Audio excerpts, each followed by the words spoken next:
My name is Georgia Harlan. I'm 68 years old, widowed for 8 years, and for the last decade, I've been the walking, talking, breathing personal ATM for my only son Ryan and his wife Dana.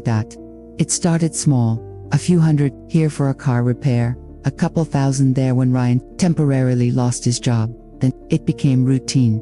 Rent payments when he couldn't find steady work. He never really looked. Wardrobe refreshes for Dana so she could look professional.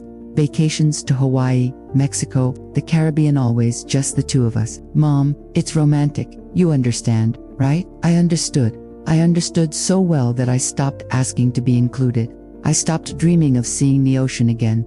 I stopped buying new clothes for myself. I just paid. Last Thursday evening, everything changed forever. They had invited friends over to my house for drinks and appetizers. I was in the kitchen making coffee like I always do when guests come.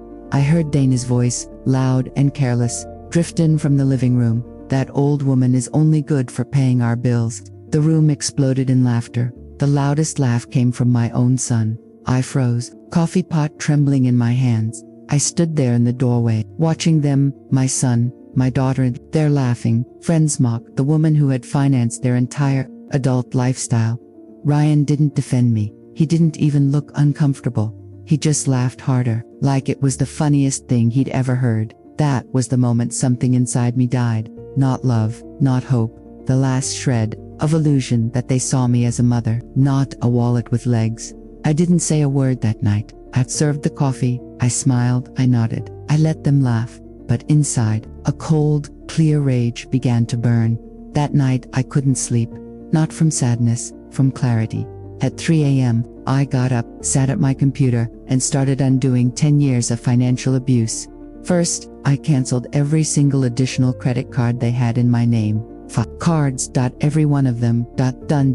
Then I closed the emergency joint savings account where I had been auto-transferring $500 every month for just-in-case moments that were never emergencies, just expensive dinners, designer bags, and luxury weekends. I changed every bank password, removed their names from every automatic payment, froze every shared access point they had. By 6 a.m., I was finished. I poured myself the first cup of coffee I'd ever made just for me, sat in my favorite armchair, and waited. The phone rang at 9:17 a.m. Ryan's name flashed on the screen. I let it ring 4 times before I answered.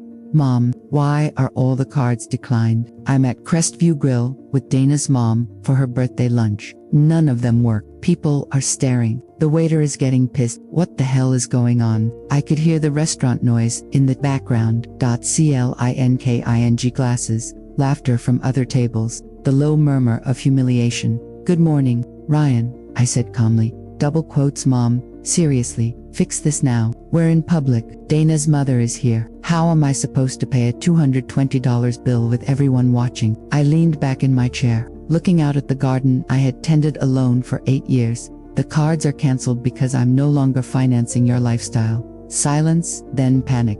What? Are you insane? We're sitting here looking like beggars. Dana's mom had to pull out her purse in front of everyone. The irony tasted sweet. You chose the most expensive restaurant in town to impress your mom. The same place you never once invited me to. Now you get to explain why the golden goose finally stopped laying eggs. Mom, please, this is humiliating. People are filming. This is going to be all over social media.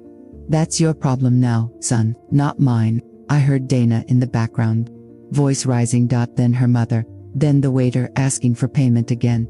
Mom, Dana is crying. Her mother is furious. Please, just reactivate one card, just for today. I swear, we'll change. I laughed, quiet, bitter, and completely free. Do you know how many times I've heard just for today in the last 10 years? Mom, 10 years, Ryan, 10 years of rent, vacations, cars, clothes, dinners, gym memberships, streaming services, all of it. And yesterday, you sat in my living room and laughed when your wife called me that old woman who's only good for paying bills.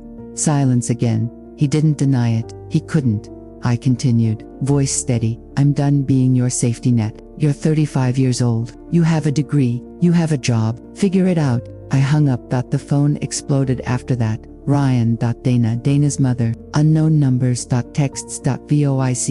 MAILS. I silenced everything. At 11:03 a.m., Ryan's car screeched into my driveway. Doors slammed, bout pounding on the front door. "Mom, open up. We need to talk." I stayed on the back patio, sipping coffee, watching hummingbirds at the feeder I'd bought myself last year. More pounding. Shouting. Dana, single quotes as voice now. "Georgia, stop being childish. Come out and face us." Childish. After 10 years of treating me like a child's piggy bank, I didn't move. Eventually the noise stopped, the car left, but I knew it wasn't over. At 3:17 p.m., Dana's mother Claudia showed up, alone. Elegant. Furious. And utterly convinced she could fix this, with guilt. "Georgia, dear," she began the second I opened the door, "I think there's been a terrible misunderstanding." I invited her in, not intimidated. She sat on my couch like she owned it. "Dana told me what happened. It was just a silly joke among women. You know how we get when we're together. But cutting off your own son like this, it's cruel. He's humiliated." Dana cried all night, and now her mother, MAE, had to pay for their lunch in front of everyone. Do you know how embarrassing that was? I looked at her.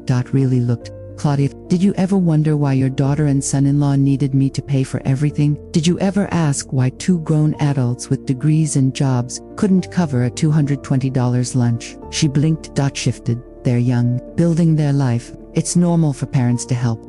Normal to pay rent for 8 months straight. Normal to fund Hawaii vacations while I stay home alone. Normal to laugh when your daughter calls me an ATM with legs." She had no answer. Then, the threat came. "Georgia, if you keep this up, Dana and Ryan are talking about legal options. There are ways to get a guardian appointed if someone shows erratic financial behavior. We're worried about you."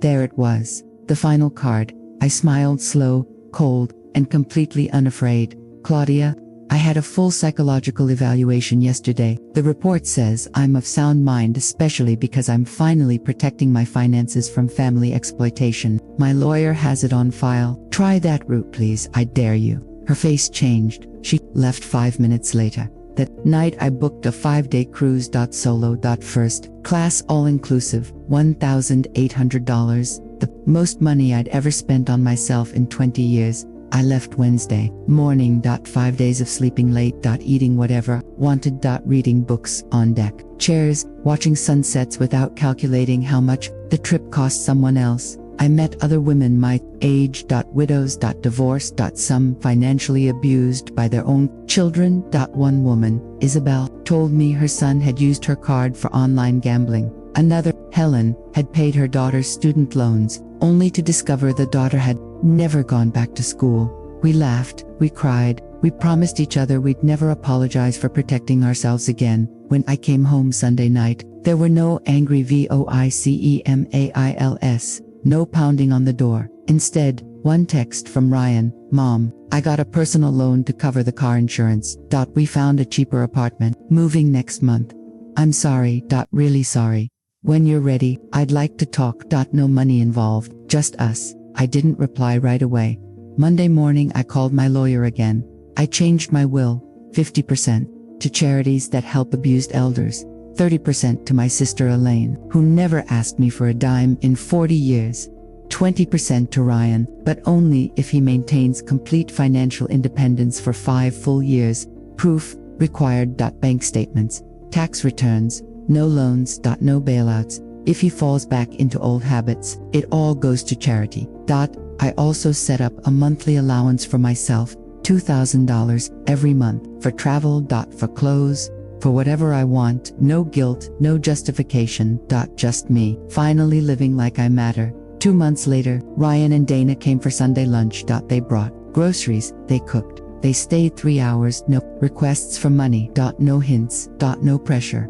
Just conversation. It wasn't perfect. There are still wounds, still trust to rebuild. But for the first time in a decade, I felt like a mother again, not a bank. And that feeling, worth more than every dollar I ever gave them.